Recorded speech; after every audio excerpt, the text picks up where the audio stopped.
Hey guys, welcome back to the WODdoc, Project 365, episode 980. Guys, if you're following along on YouTube, please jump on over to WODdoc.com. Check out all of our full-length videos. That's where we house them for free for you guys. What we're talking about today is the ability to work in the red zone. And what we define as the red zone as in any capacity, okay? It doesn't matter, we're assuming that we're not necessarily addressing weights, or we're not just addressing aerobic capacity, but we're just talking about work capacity in general. So when you are super uncomfortable, right? If you think about it, 100% of your effort would be a 10, and we just dial it down, 90% of your effort, 90 to 100% of your effort, that's gonna be that red zone area, right? And it's a spot that's like that dark place we call the pain cave, all those type of things.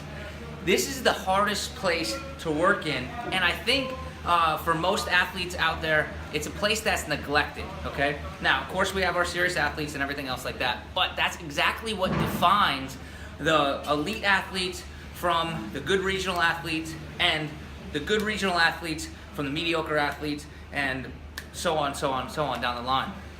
Of course, there's strength limitations, and of course, there's absolute cardiovascular limitations between one versus the other. However, it's the percentage of those of that pain, so to speak, that those athletes who do it the most proficiently, that can stay in that level, that 90% level for a longer period of time, that will score the best, especially on these open workouts, right? Because that's the real question. The comment came in to me is like, how is it that I can have the same strength numbers as one of those elite athletes, but they do that exercise regiment, right, so much better and so much more efficiently than I do? It's not just that they move better, it's also that they're able to stay within that pain cave for longer. So I made this little work diagram just to explain it into reps, okay? Now, take out whatever that weight is, doesn't matter what the weight is or anything else. If 100% of your energy is 10 reps per minute, okay?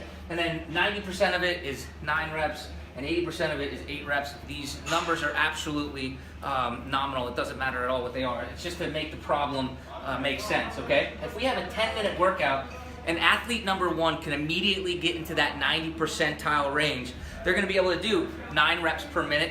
For that 10-minute workout, they're gonna be able to get 90 reps, right? If athlete number 2 has the same exact strength levels, these people are like, you know, buddies in the gym, and they're always going at it each time and stuff like that. How is it that the one guy always gets to you know, beat the other person in the workout? If athlete number 2 jumps into that 90 percentile you know, work capacity zone, and they do it just for 5 minutes, they're only able to stay in that pain cave for 5 minutes. Sure, they get that 45 reps for the first 5 minutes, but then they drop down to 80%, all right, because they just can't stay in that work capacity zone. Well, then they, you know, the second 5 minutes, they only accumulate 40 reps, right? So they're gonna be 5 reps short of that other person.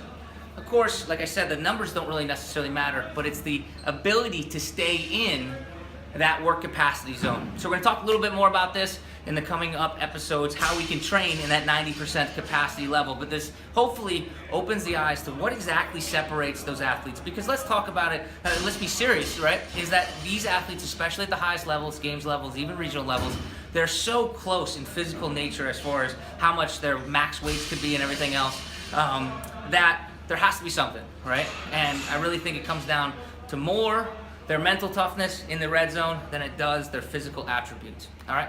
Questions, comments, please put them below. And as always, guys, we're optimizing function to optimize performance.